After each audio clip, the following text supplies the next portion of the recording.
નમસ્કાર મિત્રો, મારું નામ છે જૈન ચિરાગ. હું બીએસસી એમએસસી ફિઝિક્સ મેથેમેટિક્સ સાથે કરેલું છે. આપણે વાત કરીશું આજે યુપીએસસી જીપીએસસી ગુજરાત બોર્ડની total government exam class 1, class 2, class 3, police, clerk, junior clerk, તલાટી મંત્રી, PSI, constable, SSC, banking, railway, MTS, પીઓ વગેરે પરીક્ષાઓ માટે જે ગણિતમાં જે ચેપ્ટર આવે છે દ્વિઘાત સમીકરણ કરીને, દ્વિઘાત સમીકરણ એના વિશે વાત કરીશું. તો દ્વિઘાત સમીકરણ શું છે? તો એક તો a પ્લસ બીનો સ્ક્વેર, તો a square plus 2ab plus b square. તો આ જે છે એ સાદા સમીકરણો કહેવાય, સાદી. અને જો આમાં એક્સવાળું પદ હોય એટલે કે દ્વિઘાત સમીકરણનું સ્વરૂપ કહેવું હોય તો કયું કહી શકાય? તો px is equal two ax square plus bx plus c is equal two 0, જ્યાં a નોટ ઇક્વલ ટુ 0 એટલે એનો મતલબ કે એ 0 ન હોઈ શકે, દ્વિઘાત સમીકરણનું સ્વરૂપ px is equal two ax square bx plus c is equal two 0, જ્યાં એ 0 ન હોઈ શકે. અને a b અને c ની વેલ્યુ ક્યાંથી લેવાની? તો આરમાંથી. હવે આર શું છે? તો કે રેશનલ નંબર, કે કોઈ રૂમ છે જે માઇનસ ઇન્ફિનિટીવથી શરૂ થાય છે અને પ્લસ ઇન્ફિનિટીવથી પૂરી થાય છે અને વચ્ચે 0 તો આવશ્યક છે. એટલે કે કોઈ એવો બ્લોક બનાવો કે જે માઇનસ અનંત સંખ્યાઓ અને પ્લસ અનંત સંખ્યાઓનો બ્લોક હોય અને જેને આપણે આર કહીએ. એ આરમાંથી એબીસીની કિંમતો પસંદ કરવાની છે. માટે જ એબીસી બિલોંગ્સ ટુ આર, એટલે કે એબીસીની કિંમતો રેશનલ નંબર આરમાંથી પસંદ કરવાની છે અને એ નોટ ઇક્વલ ટુ 0 છે.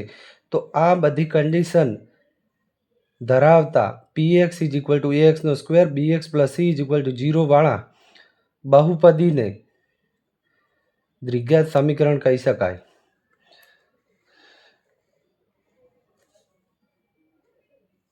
હવે દ્વિઘાત સમીકરણ માટે ની કન્ડિશનો.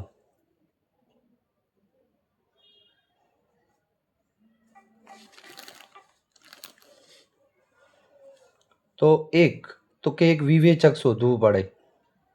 વિવેચક તો d is equal to b square minus 4ac. વિવેચકનું સૂત્ર છે d is equal to b square minus 4ac. એને વિવેચક કહીએ છીએ. જ્યાં d એ વિવેચક છે, બીની વેલ્યુ ક્યાંથી મળશે? તો અહીંયાથી.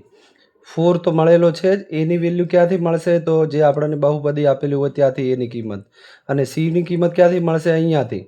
સી એ એક્સ વગરનું પદ છે એટલે કે અચળાંક છે. એટલે કે આ રીતની બહુપદી હોય કોઈ કે 2x square plus 3x plus 4. તો આ એક્સ વાળું પદ છે એટલે બહુપદી, આ એક્સ વાળું પદ છે એટલે બહુપદી. અહીંયાથી તમને બી મળી જશે, એ મળી જશે, આ બી મળી જશે, આ સી મળી જશે અને નોટ ઇક્વલ ટુ 0. તો આને જો આ કન્ડિશન એપ્લાય કરતું હોય કે એ નોટ ઇક્વલ ટુ 0 છે, એ 0 નથી, એબીસીની વેલ્યુ રેશનલ નંબરમાંથી છે 2, 3 ને 4, એ આરમાં સમાવેશ થઈ ચૂકી છે. માટે આપણે કહી શકીએ કે આ બહુપદીનું સ્વરૂપ જે છે દ્વિઘાત સમીકરણ છે. એટલે એનું વિવેચક શોધવાનું કહે તો d is equal to b square minus 4ac is equal to d. D વિવેચક છે.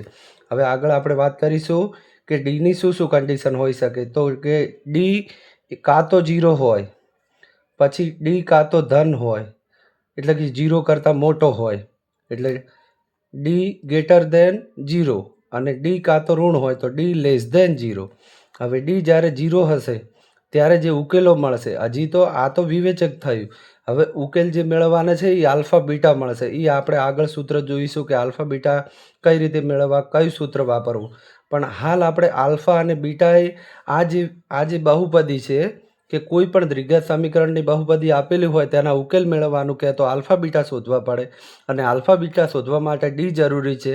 અને ડીની કઈ કન્ડિશન માટે આલ્ફા બીટા કયા સ્વરૂપમાં મળશે એ આપણે વાત કરીશું. તો ડી ઇઝ ઇક્વલ ટુ 0. તો ડી જ્યારે 0 હશે ત્યારે alpha is equal to beta, એટલે કે જે ઉકેલ મળશે એ સમાન મળશે અને વાસ્તવિક મળશે. વાસ્તવિક એટલે કે 0 પછીનો આપણે એવો એક બ્લોક વિચારેલો હતો કે આર જે રેશનલ નંબરમાં હતા એ માઇનસ ઇન્ફિનિટીવથી પ્લસ ઇન્ફિનિટીવનો આખો દરિયો છે, જેમાં 0 પછીની જે કિંમતો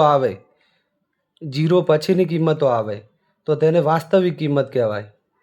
અને 0થી ઓછી કિંમતો આવે એટલે કે ઋણ કિંમત તેને ઇમેજિનરી પાર્ટ કહેવાય, એટલે કાલ્પનિક પાર્ટ.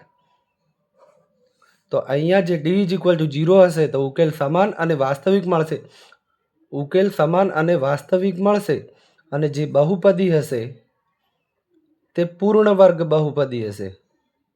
પૂર્ણ વર્ગ બહુપદીનો મતલબ કે વર્ગ પૂરો હશે. પૂર્ણ વર્ગ એટલે કે x² x3 અને અપૂર્ણ વર્ગ બહુપદી કઈ કહેવાય? એક્સની 2/3. તો એવી કોઈ બહુપદી હોય તો તે દ્વિઘાત સમીકરણમાં ન સમાવેશ થઈ શકે. પરંતુ જ્યારે ડી ઇઝ ઇક્વલ ટુ 0 હશે ત્યારે તમને આપેલી બહુપદી x² x3 એટલે કે પૂર્ણ વર્ગ બહુપદી હશે. ઉકેલ સમાન મળશે, વાસ્તવિક મળશે, એટલે alpha is equal to beta મળશે. હવે ડી જ્યારે ધન હોય ત્યારે alpha not equal to beta મળશે, એટલે આલ્ફા અને બીટાની જે ઉકેલ મેળવીને આપણે કિંમતો મેળવશું તે સમાન હશે નહીં, એટલે કે વાસ્તવિક ઉકેલ સમાન મળશે નહીં. એટલે લખી શકીએ કે વાસ્તવિક ઉકેલ સમાન મળશે નહીં, એટલે કે ભિન્ન મળશે. અને વાસ્તવિક શબ્દ આવી ગયો એટલે કે વાસ્તવિક ઉકેલ મળશે, એટલે કે 0 પછીની કિંમતો ધન કિંમતો. અને ડી જ્યારે ઋણ હશે જ્યારે વાસ્તવિક ઉકેલ તો મળશે નહીં.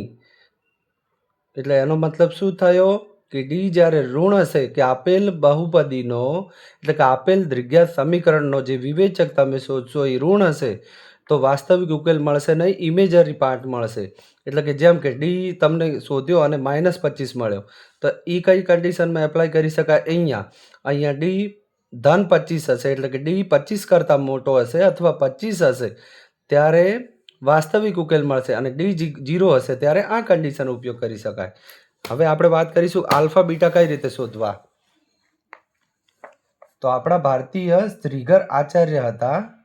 શ્રીધર આચાર્યએ આ બહુપદી વિશેના ઉકેલો મેળવવા માટેની ગાણિતીય રીત આપી હતી. તો આલ્ફા અને બીટા. તો આલ્ફા ઇઝ ઇક્વલ ટુ શું સૂત્ર આપેલું છે કે -b પ્લસ અંડર રૂટ જે વિવેચક શોધેલો છે તે d અપોન 2a. અને બીટા ઇઝ ઇક્વલ ટુ કે બીજો ઉકેલ તો -b તો છે જ, પછી માઇનસ અંડર રૂટ વિવેચક d અપોન 2a. તો આલ્ફા અને બીટા શોધવા માટે તમારે પ્રથમ તો જે બહુપદી આપેલી છે તેને px is equal two ax² bx plus c સાથે સરખાવશો એટલે તમને a મળશે, b મળશે, c મળશે. હવે એબીસીની કિંમતો તમે વિવેચકના સૂત્ર ડીમાં મૂકશો એટલે તમને વિવેચક મળશે. વિવેચક મળ્યા પછી તમે આલ્ફા અને બીટાની કિંમતો શોધીને બહુપદીના જે ઉકેલ છે એ મેળવી શકશો. હવે બહુપદીના ઉકેલ મેળવવા માટે આલ્ફા અને બીટાનું સૂત્ર છે alpha is equal to -beta plus under route D એટલે વિવેચન અપોન 2a, અને beta is equal two -b minus under route વિવેચન ડી અપોન 2a. હવે આલ્ફા અને બીટામાં બી તમારી જોડે છે, વિવેચન તમે શોધશો એટલે છે, અને 2/a ની કિંમત તમારી જોડે છે એટલે આલ્ફા અને બીટા તમે શોધી શકશો. હવે આપણે એક એક્ઝામ્પલ સોલ્વ કરીશું.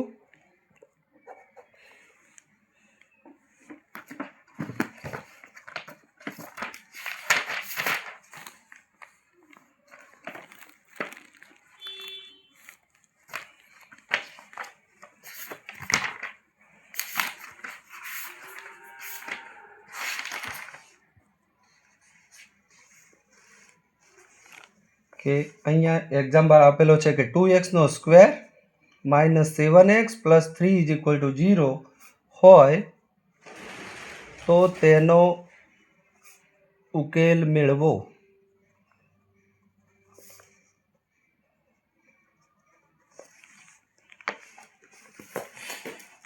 તો પ્રથમ તો આપણને ખબર પડવું જોઈએ કે આ પૂર્ણ વર્ગ બહુપદી છે. તો આપણે શું કરીશું કે આ જે આપેલ સમીકરણને છે તેને દ્વિઘાત સમીકરણના સમીકરણ px is equal two ax² plus bx plus c is equal two 0 ને આપેલ બહુપદી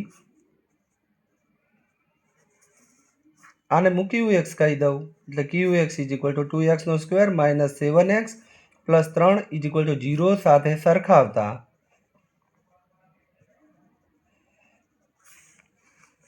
તો અહીંયા જોઈ શકો કે x² ની બાજુમાં જે અચળાંક છે તે 2 છે એટલે a ની કિંમત 2 મળે. બીની કિંમત કેટલી મળે? આ એક્સ છે, એક્સ છે, અહીંયા પ્લસ લેવાનો છે, એ માઇનસ છે, એટલે બીની કિંમત -7 અને 0ની કોઈ જરૂર નથી, ઇક્વલ ટુ 0 છે. તો સી ઇઝ ઇક્વલ ટુ મળશે તમને 3. હવે આપણે વિવેચક શોધીશું પ્રથમ, કારણ કે આલ્ફા બીટા માટે આપણે વિવેચક જરૂરી છે. તો વિવેચક ડી નું સૂત્ર કયું હતું? તો વિવેચક D is equal two b² - 4ac. તો બીની કિંમત અહીંયાથી તમને મળેલી છે -7², પછી 4, એની કિંમત કેટલી છે? 2, સીની કિંમત કેટલી છે? 3. હવે -7² એટલે માઇનસ કોઈ પણ વસ્તુનો માઇનસનો સ્ક્વેર હોય તો પ્લસ થાય, અને 7² 49 માઇનસ 4 × 2 એટલે 8, અને 8 તરી 24, એટલે વિવેચક કેટલો આવી ગયો? 25. હવે આપણે આગળ વિવેચન ડી તો મળી ગયો છે. હવે આપણે આલ્ફા બીટા શોધીશું, કારણ કે આપણે ઉકેલની વાત કરી છે. હવે ડી ઇઝ ઇક્વલ ટુ 25. હવે ડી યાદ રાખો કે ડી તમને મળેલા છે 25, એટલે કે હવે ઉકેલ આગળ શોધવો કે નહીં એ કઈ રીતે ખબર પડે? તો કે D is equal two 0, D ધન અને ડી ઋણ. હવે ડી ઋણ હોય તો આપણે પ્રોસેસ કરવાની જ નહીં, આલ્ફા બીટા શોધવાની, કારણ કે વાસ્તવિક ઉકેલ મળે નહીં. આલ્ફા બીટા કેવા મળે? માઇનસ મળે, ઇમેજરી પાર્ટ, એટલે કે કાલ્પનિક, એટલે આપણે ખાલી કલ્પના કરી શકીએ, વાસ્તવમાં હોય નહીં. અહીંયા ડી કેવો છે? ધન, એટલે કે 25 જે છે એ ધન છે, એટલે વાસ્તવિક ઉકેલ મળી શકે, પરંતુ આલ્ફા અને બીટા અલગ અલગ હશે. તો હવે આપણે આલ્ફા અને બીટા શોધીશું. તો આલ્ફાનું સૂત્ર કયું? તો alpha is equal two -b plus √ વિવેચક ડી અપોન 2a. તો આલ્ફા ઇઝ ઇક્વલ ટુ બી કેટલા હતા? બી હતા -7, એટલે અહીંયા -7 મૂકીશું. ડી કેટલા આપણે મળેલા હતા? 25, એટલે √25 અપોન 2. એની કિંમત કેટલી હતી? તો જોઈ શકો છો, એની કિંમત 2 હતી, બીની કિંમત -7 મુકાઈ ગઈ, એની કિંમત 2 છે. તો એની કિંમત અહીંયા 2 મૂકી દઉં છું. તો માઇનસ પ્લસ એટલે +7 પ્લસ √25 એટલે 25નું વર્ગમૂળ કેટલું થાય? 5, અને 2 × 2 એટલે 4, 7 + 5 એટલે 12/4, એટલે આલ્ફાની કિંમત કેટલી મળી ગઈ? 3. આલ્ફા આપણે મળી ગયો છે. હવે આપણે બીટા માટે પ્રોસેસ કરીશું. તો beta is equal two -b minus વિવેચન ડી √ વિવેચન ડી અપોન 2a. હવે beta is equal two -b, તો -bની કિંમત કેટલી હતી? -7 માઇનસ √25 અપોન 2a. તો એની કિંમત કેટલી હતી? 2. તો -+7 માઇનસ અહીંયા √25, એટલે આગળ આપણે 5 મૂક્યા તે રીતે 5 અને 4. હવે 7 - 5 એટલે 2, 2/4, 2 ને 4 વડે ભાગો એટલે 0.5, એટલે કે 1/2. એટલે બીની કિંમત કેટલી મળી ગઈ? 1/2. જો આપણે ડી ધન હતો 25, તો આપણી કન્ડિશન સાચી પડી કે વાસ્તવિક ઉકેલ કેવા મળશે? ભિન્ન. હવે તમે જોઈ શકો છો કે alpha not equal to beta મળ્યા.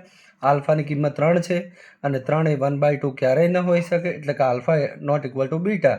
તો ડી જો વિવેચન તમને પ્રશ્નમાં પૂછે તો વિવેચન તમારે 25 લખવાનો. આલ્ફા બીટાની કિંમત પૂછે, આલ્ફા બીટા આ રીતે પૂછેલું કે આલ્ફા બીટાનો યુગ્મ આપો, તો યુગ્મ તમે લખી શકો 3 અને 1/2.